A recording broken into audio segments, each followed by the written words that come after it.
రాష్ట్రంలో డ్రగ్స్ ను అరికట్టేందుకు పోలీసులు సీరియస్ యాక్షన్ కు సిద్ధమవుతున్నారు. గంజాయి డ్రగ్స్ ప్లేడర్స్ ఆస్తులను స్వాధీనం చేసుకునేందుకు కఠిన చట్టాలను ప్రయోగించనున్నారు. డ్రగ్స్ ప్లేడర్స్ పై ఎన్డీపీఎస్ యాక్ట్ తో పాటు సఫెమా యాక్ట్ ని అమలు చేయనుంది. ఎన్డీపీఎస్ యాక్ట్ ప్రకారం నిందితులకు శిక్ష పడితే సఫెమా యాక్ట్ ప్రకారం నిందితుల ఆస్తులు జప్తు చేసే విధంగా యాక్షన్ ప్లాన్ ను తయారు చేస్తున్నారు పోలీసులు.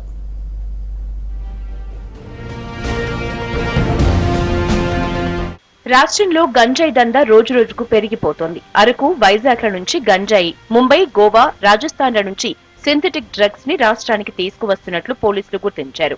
మాదక ద్రవ్యాల కేసుల్లో అరెస్టైన నిందితులు జైలుకి వెళ్లి వచ్చిన తర్వాత తిరిగి మళ్లీ అదే దందా చేస్తున్నారు.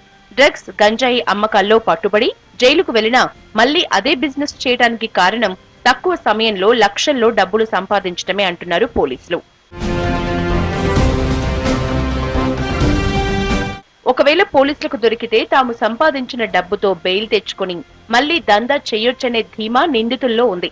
దీంతో పోలీసులు ఎన్ని కేసులు పెట్టినా, ఎంతమంది స్మగ్లర్స్ ని అరెస్ట్ చేసి జైలుకు పంపినా ఫలితం లేకుండా పోతోంది. ఇలాంటి కేసులు ఈ మధ్య కాలంలో ఎక్కువగా నమోదవుతుండటంతో కఠిన చట్టాలు అమలు చేసేందుకు పోలీసులు ప్లాన్లు చేస్తున్నారు. ఇప్పటికే డ్రగ్స్ సప్లై చేస్తున్న నిందితులు ఎన్డీపీఎస్ యాక్ట్ కింద ఎన్నిసార్లు జైలుకు వెళ్లారన్న డేటాను సేకరిస్తున్నారు పోలీసులు. గంజాయి దందాకు ముందు ఏం చేసేవారు, బిజినెస్ లోకి దిగాక ఎన్ని ఆస్తులు సంపాదించారు, బినామీ పేర్లతో ఉన్న ఆస్తులతో కూడిన రిపోర్టు సిద్ధం చేస్తున్నారు. ప్రాపర్టీ సీజ్ చేసి కోర్టులకు డీటెయిల్స్ అందిస్తున్నారు.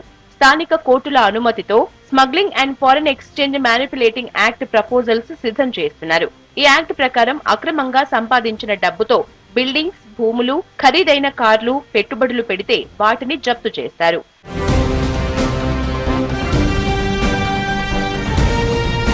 గంజాయి కేసులో అరెస్ట్ అయిన మహబూబాబాద్ జిల్లాకు చెందిన వీరన్న, సైబరాబాద్ నానక్రామ్గూడలోని మరో గంజాయి సప్లయర్ గౌతమ్ సింగ్ ఫ్యామిలీకి సంబంధించిన 8 కోట్లు సీజ్ చేశారు టీఎస్ న్యాప్ పోలీసులు.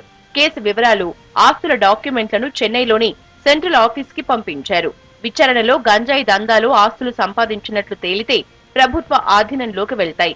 దీంతో సఫెమా యాక్ట్ ని అమలు చేసేందుకు చెన్నైలోని సౌత్ ఇండియా సఫెమా కాంపిటెంట్ అథారిటీకి కేసు వివరాలు పంపుతున్నారు పోలీసులు.